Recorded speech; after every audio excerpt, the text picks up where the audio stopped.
There's ROCKSTEADY at King of the Pit TV. There's ROCKSTEADY at King of the Pit TV. We're signing in and we are signing out. London Calling. This last one's entitled Train in Vain, brackets Stand By Me.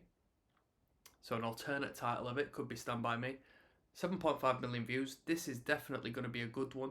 The people have voted it a good track. So this one goes out to you all Clash heads out there. Thank you for joining me on the journey. Let's finish this record off. Last track was really good. Revolution Rock. Brilliant.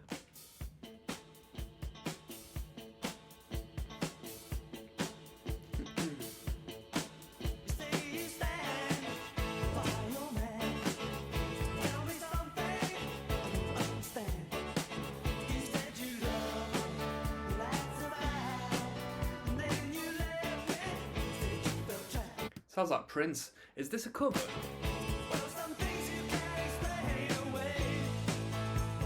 No, it's not a cover.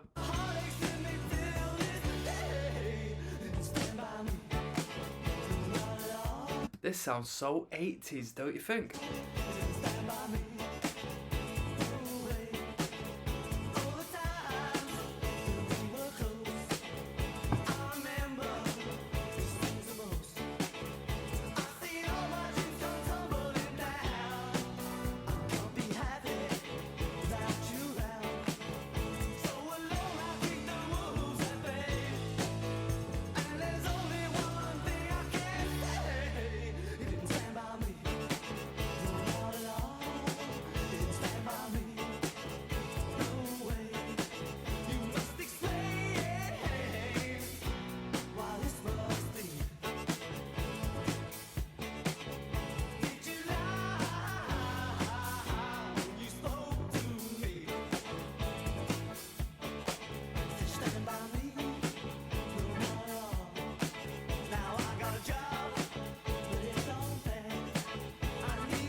Got heaps of character, bucket loads of character thrown into the vocal line of this tune. The performance is different to any of the tracks that have come beforehand. I mean, this is very bubblegum pop to me. Not in the sense that it's like we're listening to Britney Spears, but it's very sweet of a song, you know? Very overloaded, very pop music. From the chorus section to the way it's structured. It's 3 minutes 12. I know we've sort of had a couple of tunes around that, but this falls completely aligned with what I'm hearing on this song. This is Songwriting 101 right here. This is a song that had been written in 2023 by a different artist, you know? And I kind of thought it sounded a bit like Prince initially, like a Prince number.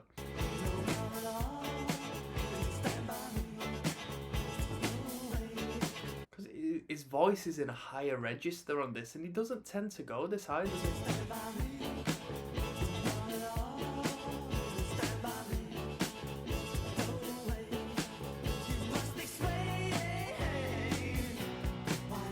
This was only 2 years after the debut. Wow.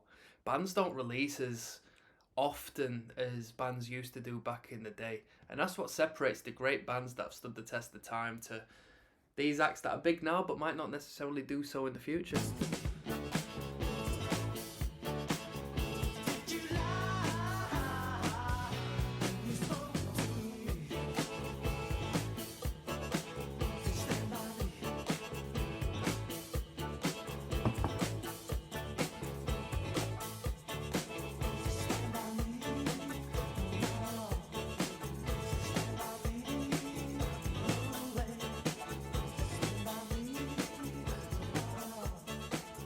Little fade out there.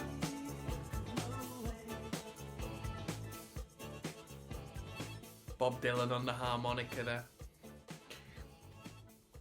That was a cheeky little number. It was a cheeky little number. With me saying it was a really sweet number, it was like, it was very sweet to me. I wouldn't be able to listen to that too much without it being a little bit overpowering, but I appreciate the change in tone. Alright, this is one of the fan favourites, the numeric state, so unless the algorithm has promoted this one first and foremost in the mix. But that was the Clash's London Calling album from start to finish. What a journey that was. I'm now going to finish off with a overview of the record, and I'm going to tell you what I thought of it. So, and I'm going to give it a rating out of 10, and then I'm probably going to have another can and go to bed. So, see you on the flip side, people.